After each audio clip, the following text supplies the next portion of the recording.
निर्देशांक ज्यामिति या कोऑर्डिनेट ज्योमेट्री में कंसेप्ट की भरमार है, इसीलिए इससे कंसेप्चुअल क्वेश्चन काफ़ी बनते हैं। पहले एक बढ़िया सा कंसेप्ट सीखते हैं।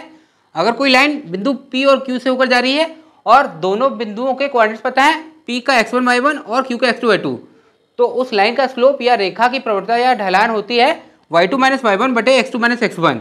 इसी पे RRB LP में प्रश्न पूछा है, बिंदुओं 3 - 4 और 5 2 को मिलाने वाली रेखा की ढलान या स्लोप क्या है।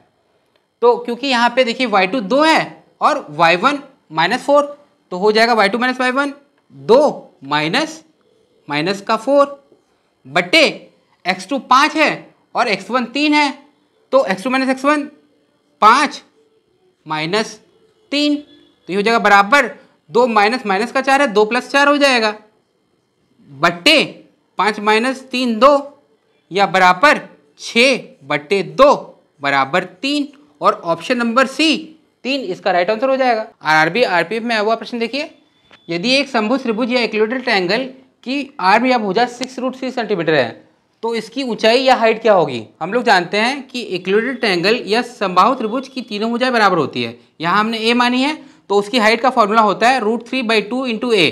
अब यहाँ प्रश्न में देखिए हाइट पूछा है और हाइट का फॉर्मूला होता है √3/2 × a, और a का मान दिया हुआ है प्रश्न में 6√3।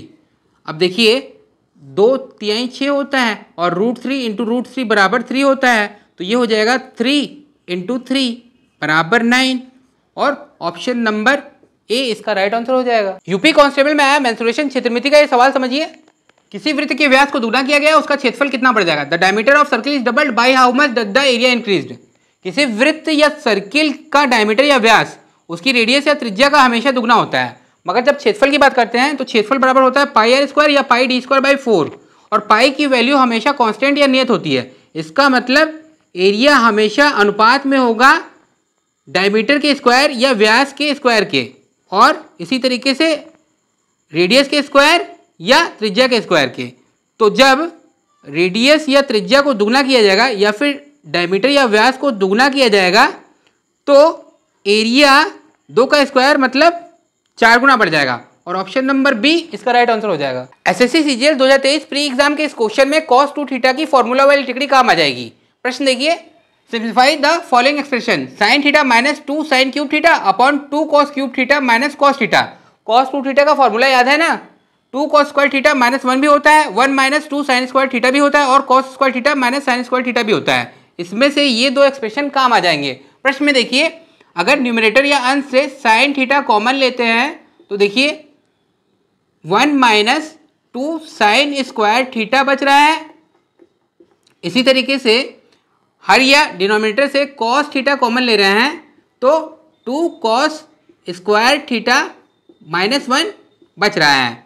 ये दोनों सेम ही तो हैं, तो ये दोनों कट जाएंगे और क्या बचेगा sin theta upon cos theta, जो कि होता है tan थीटा, और ऑप्शन नंबर ए इसका राइट आंसर हो जाएगा। एवरेज या औसत का वो फॉर्मूला जिस पर एग्जाम में बार बार प्रश्न बनते हैं। Average of first n natural numbers, प्रथम n प्राकृतिक संख्याओं का औसत क्या होता है, n+1/2। इस पर SSC MTS में आया हुआ प्रश्न देखिए, 1 से 73 तक की प्राकृतिक संख्याओं या नेचुरल नंबर्स का एवरेज या औसत क्या है, क्या हो जाएगा 1 + 73/2 या 74/2 या 37, और ऑप्शन नंबर बी इसका राइट आंसर हो जाएगा। SSC MTS में आया हुआ हाईएस्ट कॉमन फैक्टर या महत्तम समापवर्तक का ये प्यार से प्रश्न देखिए, what is the HCF of 2^3 × 3^4 and 2^5 × 3 का स्क्वायर का महत्तम समापवर्तक क्या है। जब 2 या 2 से अधिक संख्याएं पावर में भी हो और मल्टीप्लाई में भी हो तो उनका महत्तम समापवर्तक या हाईएस्ट कॉमन फैक्टर निकालने के लिए सबसे पहले जो उनमें कॉमन नंबर है वो लिख लेते हैं। जैसे यहाँ देखिए दोनों में 2 और 3 कॉमन है तो हमने 2 और 3 लिख लिया, उसके बाद उनका मल्टीप्लाई या गुणनफल कर देते हैं। अब इसके बाद सेम बेस वाली संख्याओं में जो लोवेस्ट पावर है वो लिख देते हैं। जैसे 2^5 और 2^3 में लोवेस्ट पावर 3 है तो वो लिख दिया, और 3 का स्क्वायर और 3^4 में लोवेस्ट 3 का स्क्वायर है तो वो लिख दिया। अब यही इनका HCF हो जाएगा, तो ऑप्शन नंबर सी इसका राइट आंसर हो जाएगा। कभी कभी एग्जामिनर प्रश्न पूछने के मूड में नहीं होता है तो वो आपसे पहले ही कर लेता है, जिसका उत्तर देने के लिए आपको कॉपी पेन की नहीं लॉजिक की जरूरत होती है।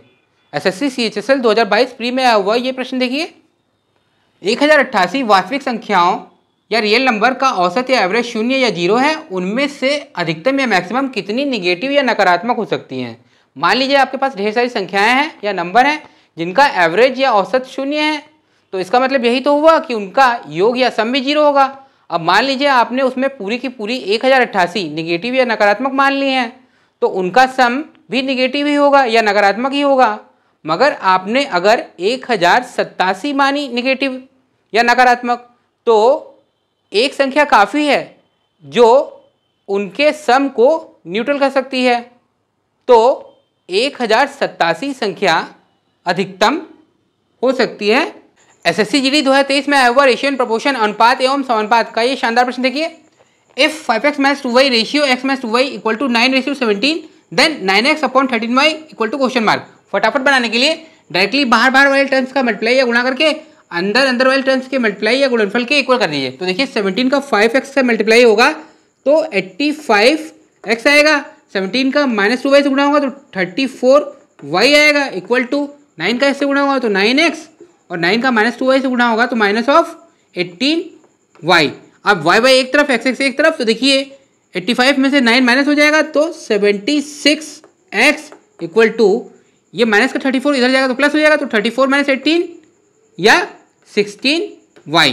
इसका मतलब x upon Y equal to 16/76। अब देखिए 4 चौके 16 और 4 एकम में 4 और 4 नवा 36, मतलब x अपॉन वाई बराबर 4/19। और हमें निकालना है 9x अपॉन 13y, तो 9/13 में x अपॉन वाई का मल्टीप्लाई कर दिए जो है 4/19, तो ये हो जाएगा 9 चौके 36, 36/19 × 13 इक्वल टू 247। और ऑप्शन नंबर सी इसका राइट आंसर हो जाएगा। नंबर सिस्टम में टोटल प्राइम फैक्टर कुल अभाज्य गुणनखंड वाला प्रश्न एग्जामिनर का फेवरेट होता है। आरआरबी एनटीपीसी का प्रश्न देखिए, 8 की पावर 10 × 9 की पावर 7 × 7 की पावर 8 में कुल अभाज्य गुणनखंड या टोटल प्राइम फैक्टर बताना है। पहले जान लीजिए a की पावर p × b की पावर q × c की पावर r × d की पावर s में टोटल प्राइम फैक्टर या कुल अभाज्य गुणनखंड होते हैं p + q + r + s, जिसमें शर्त है A B C D prime number या अभाज्य संख्या होनी चाहिए और P Q R S positive integer या धन पूर्णांक होने चाहिए। अब प्रश्न में देखिए 8 ये प्राइम नंबर या अभाज्य संख्या नहीं है, 9 भी प्राइम नंबर या अभाज्य संख्या नहीं है, तो पहले इसे हम लोग प्राइम नंबर बदलेंगे। 8 को हम लोग 2 की पावर 3 लिख सकते हैं और की पावर 10 दिया हुआ है, इंटू 9 को हम लोग 3 की पावर 2 लिख सकते हैं और की पावर 7 दिया हुआ है और इंटू में 7 की पावर 8 है। अब इसे खोल लीजिए तो देखिए ये हो जाएगा 2 की पावर 3 10 में 30 गुणे 3 की पावर 2 सते 14 गुणे 7 की पावर 8। अब चूंकि ये तीनों अब प्राइम नंबर बन गए हैं और ऊपर वाले धन पूर्णांक हैं, मतलब ये तीनों अभाज्य संख्या हैं और ऊपर वाले पॉजिटिव इंटीजर हैं, तो total number of prime factor क्या हो जाएगा 30 + 14 + 8, 30 + 14 + 8, तो ये कितना हो जाएगा 30 × 10 = 40 × 44 8 52 या 52। और ऑप्शन नंबर सी इसका राइट आंसर हो जाएगा। आरआरबी एनटीपीसी में आया हुआ सर्ट्स एंड इंडिसेस करणीय घातांक का आसान सा प्रश्न देखिए। इफ स्क्वायर रूट ऑफ 5 की power n equal to 625 then n equal to question. 5 की पावर n के स्क्वायर रूट को हम लोग 5 की पावर n की पावर 1/2 भी लिख सकते हैं, क्योंकि mth root of p equal to p की पावर 1/m और इक्वल टू 625 को हम लोग 5 की पावर 4 लिख सकते हैं। 50 25 25 125 25 625। अब देखिए p की पावर m की पावर n बराबर p की पावर mn होता है, तो 5 की पावर n की पावर 1/2 5 की पावर n/2 हो जाएगा इक्वल टू 5 की पावर 4।